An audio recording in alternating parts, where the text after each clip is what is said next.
Imagine you are a merchant. The year is somewhere around 800 AD. You have left your home in Persia weeks ago, maybe months. Your camels are loaded with goods, your water is running low, and somewhere ahead of you, past mountains that could kill you and deserts that have swallowed entire caravans before yours, there is a city where someone is willing to pay for what you are carrying. But here is the problem. You do not know what money they use. You do not know if your coins mean anything to them. You do not even know if you will make it there alive. This is the reality that merchants on the Silk Road lived with every single day. And yet, somehow, trade happened. Enormous amounts of it.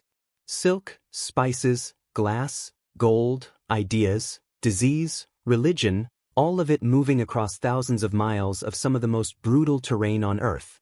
The question that nobody really asks is, how did they actually pay for any of it? Because here is what most people get wrong about the Silk Road. They imagine it as a single road.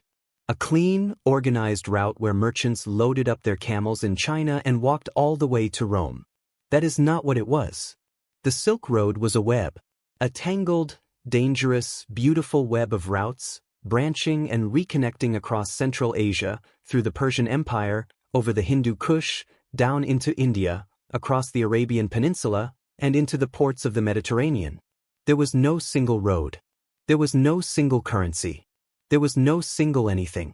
And that is exactly what makes this story so extraordinary. The economy that existed along the Silk Road was one of the most complex financial systems the ancient world ever produced, and almost nobody talks about it. We talk about the silk. We talk about the spices. We talk about Marco Polo making the journey sound glamorous. But we almost never talk about the mechanics underneath all of it.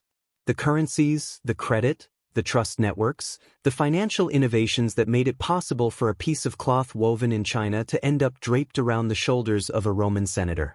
That is what we are getting into today. But before we go any further, let me ask you something.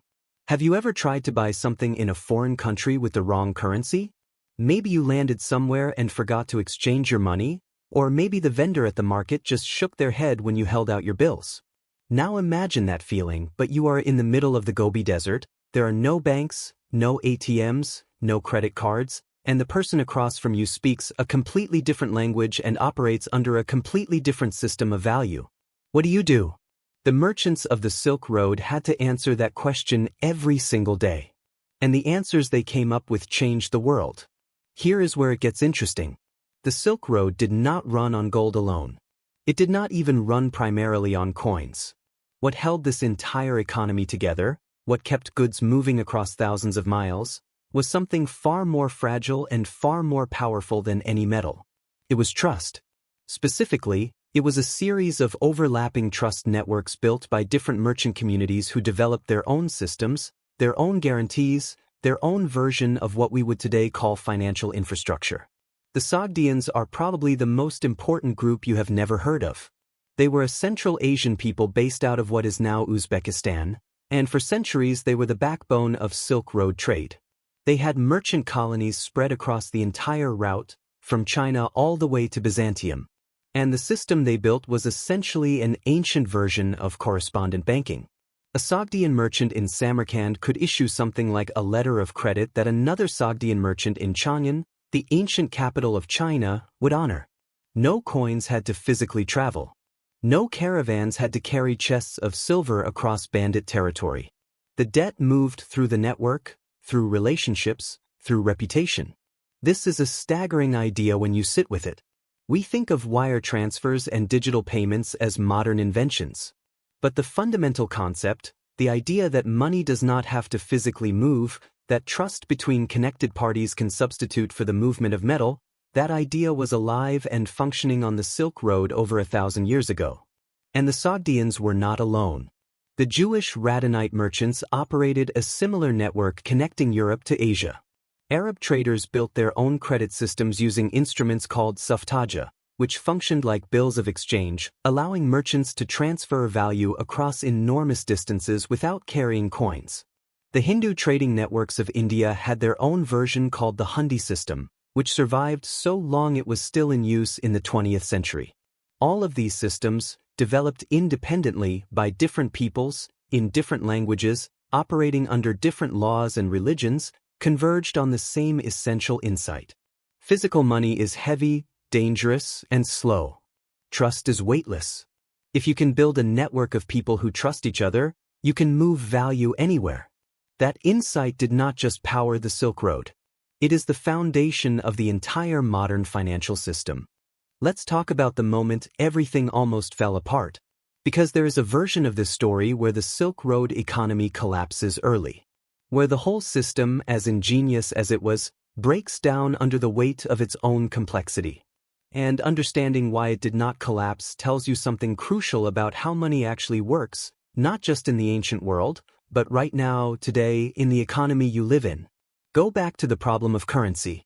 At any given point along the Silk Road, a merchant might encounter coins from the Roman Empire, the Sassanid Persian Empire, the Kushan Empire, various Chinese dynasties, Arab caliphates, and dozens of smaller kingdoms and city-states all minting their own money. Each coin had a different weight, a different purity of metal, a different face stamped on it representing a ruler the merchant had never heard of and might never meet. How do you price anything in a system like that? The answer was, you do not price in coins. You price in weight. This is one of the most important and least discussed facts about ancient trade. Across most of the Silk Road, the actual face value of a coin was largely irrelevant. What mattered was how much it weighed and how pure the metal was. Merchants carried scales. Every serious trading transaction involved weighing the metal, not counting the coins. A Roman gold coin and a Persian gold coin of identical weight and purity were, for practical purposes, the same thing. The emperors whose faces were stamped on them were just decorations. This meant that the Silk Road developed what was effectively a commodity money standard long before anyone sat down and theorized about it. Gold was gold. Silver was silver. And the merchant with a good scale and knowledge of metal purity could operate in almost any market along the route. But here is where it gets complicated. Not all goods could be priced easily in metal. Silk itself became a form of currency. This is not a metaphor. Bolts of silk were literally used as payment along certain sections of the route, particularly in Central Asia. The Tang dynasty in China actually paid its soldiers and officials partly in silk. It was standardized, durable, portable in large quantities relative to its value, and universally desired. It was, in every functional sense, money. Pepper did something similar in certain markets. Spices in general held such concentrated value that they functioned as stores of wealth. There is a famous story, possibly apocryphal but widely repeated, that when the Visigoths sacked Rome in 410 AD, part of the ransom they demanded was paid in pepper. Whether or not that specific story is true, it reflects a real economic reality. Spices were so valuable, so universally desired, that they could substitute for metal in certain transactions. So now you have a Silk Road economy running on at least 4 parallel systems simultaneously. Metal coins weighed by the gram. Letters of credit moving through merchant networks. Bolts of silk used as currency. Spices functioning as stores of value. All of these systems interacting, overlapping, sometimes conflicting, always adapting. And threading through all of it was a constant negotiation over one of the oldest and most fundamental economic questions in human history. What is something actually worth? Here is an example that will make this concrete. A Chinese merchant arrives in Samarkand with a load of silk. A Persian merchant wants to buy it, but he is offering glass, which the Chinese merchant cannot easily use back home. They need a third party. A Sogdian middleman steps in. He knows both markets. He knows that the glass, though useless to the Chinese merchant directly, can be sold further west at a significant profit, and he is willing to effectively guarantee the transaction, taking the glass from the Persian, giving silver to the Chinese merchant, and banking on his own ability to move the glass westward at a price that covers his risk. That Sogdian middleman is performing a function that we would today call market making. He is providing liquidity. He is absorbing risk. He is, in a very real sense, acting like a bank. And he is doing all of this with no legal framework protecting him. No contract law that a court would enforce across international borders. No regulatory body overseeing the transaction. The entire thing is held together by reputation. If that Sogdian cheats the Chinese merchant, word travels. Merchant communities talked. Letters found along the Silk Road, some of the oldest surviving commercial correspondence in history, show merchants warning each other about bad actors, recommending trustworthy partners, building the informational infrastructure of a functioning market. Trust was not just the emotional lubricant of these transactions. It was the actual financial technology. Here is the part of the story that should genuinely disturb you, or at least make you stop and think. Almost everything we consider modern about money, almost everything we assume was invented in the last few centuries by European banks and financial theorists, existed in some form on the Silk Road. And then it was forgotten. Or rather, it was destroyed. Let's talk about what happened when the Silk Road died. The conventional story is that the Silk Road declined because of the Ottoman Empire blocking European access to Asian trade routes, which pushed Europeans to find sea routes and eventually led to the Age of Exploration. That story is true, but it is incomplete. The deeper wound came earlier, and it came fast. In the 13th century, the Mongols arrived. Now, the Mongols have a complicated relationship with Silk Road trade. On one hand, once they had conquered enough territory to form the Mongol Empire under Genghis Khan and his successors, they actually stabilized and protected a massive stretch of the trade routes. The period historians call the Pax Mongolica, the Mongol Peace, saw a genuine flourishing of Silk Road commerce. Marco Polo made his famous journey during this period because the routes were, relatively speaking, safe. But getting to the Pax Mongolica required going through the conquest. And the conquest was catastrophic. Cities that had been centers of Silk Road commerce for centuries were destroyed. Samarkand, the great hub of Sogdian trade, was sacked. Merv, one of the largest cities in the world at the time, was essentially erased.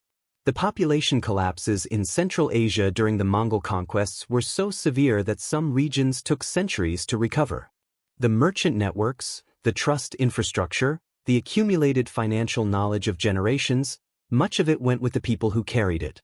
The Sogdians, as a distinct cultural and commercial force, essentially ceased to exist. The networks they had built, the correspondent banking systems, the letters of credit, the commercial relationships stretching from China to Byzantium, all of it depended on the people who maintained it. When those people were gone, the system was gone. And here is what makes this genuinely haunting. Some of that financial knowledge had to be reinvented from scratch in Europe centuries later. When Italian merchants in the medieval period developed letters of credit and bills of exchange, they were celebrated as financial innovators. And they were. They had developed these tools independently, brilliantly. But they were not the first. They were rediscovering something that had existed and been lost. The banking families of Florence, the Medici and others, who are often credited with inventing modern finance, were working with concepts that Sogdian merchants had already tested in the field 1,000 years earlier. Not because anyone copied anyone, but because trade creates the same problems everywhere, and smart people tend to arrive at similar solutions. So what does the Silk Road's hidden economy actually tell us? It tells us that financial innovation is not a product of modernity. It is a product of necessity. Whenever human beings need to exchange value across distance, across cultural barriers, across languages and legal systems, they will find a way. They will invent the instruments they need. They will build the trust networks that make those instruments work. They will develop, organically, without textbooks or central banks or regulatory frameworks, something that functions like a financial system. It also tells us something sobering about how fragile those systems are. The Silk Road economy was not brought down by bad ideas or flawed financial theory. It was brought down by violence, by the physical destruction of the people and cities that maintained it. Knowledge does not survive on its own. It survives in people, in institutions, in the accumulated practice of communities. Destroy those, and you do not just kill the present. You set the future back by centuries. The next time you tap your phone to pay for something, or transfer money internationally in seconds, or access credit from a bank that has never met you but trusts the system enough to lend you money anyway, remember that the ideas underneath all of that are very, very old. They were tested on desert routes by people whose names we mostly do not know, refined over centuries of risk and loss and innovation, lost to war and conquest, and then slowly, painfully, reinvented by people who thought they were doing something new. They were. But they were also, without knowing it, coming home.